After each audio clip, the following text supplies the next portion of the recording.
ছবি আছে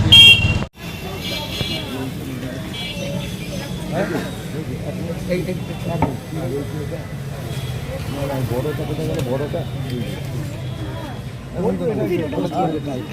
শ্রীরামপুরের পুষ্পা হিসাবে অত কাছে নিয়ে যাবি না ফোন ফোন সবসময় ওয়াইডে রেখে ট্রেন দিয়ে করবি সবাইকে লোগো লাগাবি। হ্যাঁ শ্রীরামপুরের পুষ্পা কী করতে হবে? দেখুন, এই বিভিন্ন পোস্ট হয়েছে আমার নামে, তো আমি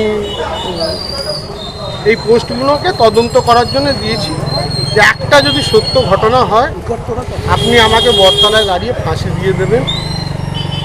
আমি এই অভিযোগগুলো করেছি, করার পর থানা রিসিপ্ট নিয়েছে, ওরা তদন্ত করে দেখবে যে আমি কোনোটা যদি ঠিক হয় আমাকে ফাঁসিতে চাপিয়ে দেবেন। 26 বছর পলিটিক্স করছি, আমার শ্রীরামপুর পৌরসভার বাইরে কোনো সম্পত্তি আমার ওয়াইফ আমার পরিবারের কারণ নেই। দেখা যাচ্ছে যে ক্ষমতা ঘোরার পর থেকে বিভিন্ন জায়গায় তৃণমূলের বিভিন্ন কাউন্সিলরের উপর অ্যাটাক হচ্ছে, তাদেরকে মানে তাদের ছবি নিয়ে ভাইরাল করা হচ্ছে। এর আগে কদিন আগে উত্তম রায় নিয়ে এমনই মানে ছবি ভাইরাল করা হয়েছিল, এখন আপনার ছবি নিয়ে কী বলবেন? যারা অ্যাটাক করছে, দেখুন 10 বছর 15 বছর আমরাও ক্ষমতায় ছিলাম, তো আমরা বুঝতে পারিনি।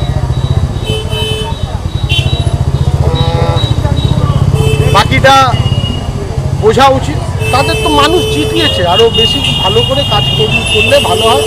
আর যারা অ্যাটাক করলে করবে, আর কি করা যাবে, কিছু করার তো নেই। পুলিশ আছে, পুলিশ তো সব জায়গায় সহযোগিতা করছে, যদি কেউ অ্যাটাক করে তাহলে করবে, কিছু করার নেই। আচ্ছা, এর পিছনে কি কারো চক্রান্ত দেখছেন? হ্যাঁ, এর পিছনে কি কোনো মানে কারো চক্রান্ত দেখছেন, কারো পার্সোনাল চক্রান্ত? না চক্রান্ত সেটা তো পুলিশ তদন্ত করবে। আমি তো দিয়েছি, তাদের নাম পেয়েছি, এগুলো দিয়েছি আমি। তাদের চক্রান্ত কি করে দেখবো, চক্রান্ত কি বিষয়, এগুলো পুলিশ দেখবে। আমি দলের ফলের চক্রান্ত দেখছেন না, আমি কোনো দলের কিছু দেখতে পাচ্ছি না।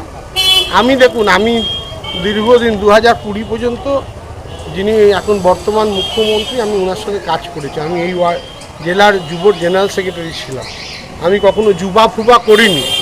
তো আমি জানি ওনার কাজ, উনি কাউন্সিলর থেকে মুখ্যমন্ত্রী হয়েছেন। আমার দৃঢ় বিশ্বাস যে উনি সব জায়গায় নিরপেক্ষই কাজ করবেন, উনি সেভাবেই কাজ করছেন। আচ্ছা, থানায় যে আজকে জমা দিলেন, থানার উপর কি ভরসা রাখছেন? অবশ্যই, কেন থানার উপর ভরসা করছেন? থানা শ্রীরামপুর থানা নামকরা থানা, ঐতিহাসিক থানা, কেন ভরসা রাখবেন? আপনি এই ফেসবুকে যেটা পেলেন, এটা কি কোনো কোন আইডি থেকে এসেছে কি জানেন? হ্যাঁ, এই আইডিগুলো। কি আইডি? এইটা দুটো আইডি পেয়েছি, ওর নামেই আপনি কমপ্লেন করেছেন? হ্যাঁ, আমরা তদন্ত করার জন্য দিয়েছি। যে যারা দলের সাথে বেইমানি করছে খারাপ দিনে, তাহলে কাল তো বিজেপির সাথেও করতে পারে। আমি সেই জন্য নিজেকে সাইলেন্ট করে নিলাম যে আমি যদি 26 বছর যেই গাছের ফল খেলাম, সেই গাছটা এখন বলবো পচা মরা। ওই কোভিডের সময় আমরা কাজ করেছি, আমি সেই দলটা থেকে দূরে সরে গেছি, তৃণমূল কংগ্রেস থেকে দূরে সরে গেছি। কিন্তু তৃণমূল কংগ্রেসকে আমি কোনো জায়গায় খারাপও বলিনি, কেন আজ যদি তৃণমূল কংগ্রেসকে খারাপ বলি তাহলে আরেকটা দলের কাছে যাব, তার কোনো দিন খারাপ সময় আসবে, তাহলে তাকে খারাপ বলবো। আমি এই ক্যারেক্টারের মানুষ নয়। আজকে বিভিন্ন অভিযোগ এসেছে যে এই সম্পত্তিগুলো নাকি আমার 1100 কোটি টাকার মালিক। শ্রীরামপুর পৌরসভার বাইরে আমার বউয়ের, আমার পরিবারের কারোর, আমার পরিবারের আমার কারোর যদি এক বিন্দু সম্পত্তি থাকে, বটতলার মুখে দাঁড় করিয়ে আমাকে ফাঁসি দিয়ে দেবেন। শ্রীরামপুর পৌরসভার বাইরে, আমি শ্রীরামপুর পৌরসভার বাইরে যদি আমার একটা সম্পত্তি থাকে, আমার মূল সম্পত্তি আজকে আমি বলতে বাধ্য হচ্ছি যে আমার 2.5 কোটি টাকা টোটাল সম্পত্তি, সব মিলিয়ে প্রপার্টি মিলিয়ে, মানে ক্যাশ টাকা নিয়ে, সেই 2.5 কোটির ভেতরে 60 লক্ষ টাকা আমার ব্যাংক লোন আছে, IDBI ব্যাংকে আমার 60 লক্ষ লোন আছে, আর একটা পার্সোনাল লোন 10 লক্ষ আছে, 70 লাখ টাকা লোন আছে আমার 2.5 কোটি সম্পত্তির ভেতরে। এর বাইরে যেই কথা আজকে বলছি, আমি দীর্ঘ 26 বছর রাজনীতি করেছি।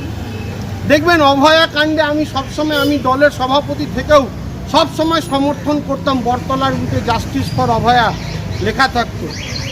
কেন করতাম? যে সবাইকে মিটিং মিছিল কিনা পুলিশ সবসময় সবাইকে করতে দেবে, এটা দরকার। রাজনীতি আলাদা জায়গায়, জাস্টিস আলাদা জায়গায়।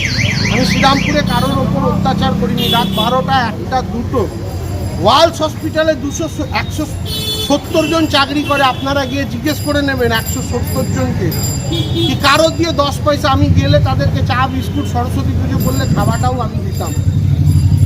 আমি জীবনে কারোর দিয়ে এইভাবে পয়সা নিইনি, যেভাবে লেখা হয়েছে। তাই আমি শুধু থানায় এসেছি, থানায় এই অভিযোগ আমার লয়ার আমার সাথে এসেছে, অভিযোগ করেছি এবং পরবর্তীকালে এইগুলো নিয়ে আমার যাতে সব সম্পত্তির তদন্ত হোক, সব সম্পত্তির তদন্ত হোক, যেখানে যা করার তদন্ত হোক। আমি কিন্তু যারা যারা এই ফেসবুক পোস্ট করেছে, আমি যেখানেই থাকি আমি কিন্তু এর আইনগত লড়াই আমি চালিয়ে যাব, আইনগত লড়াই চালিয়ে যাব। যেখানে যেখানে দরকার পড়লে হাইকোর্টে যাব, যেখানে যেখানে যাবার যা আইনগত যা আছে, আমি তো অতটা জানি না, লয়ারের সাথে আলোচনা করে আমরা সব জায়গায় যাব। এখানে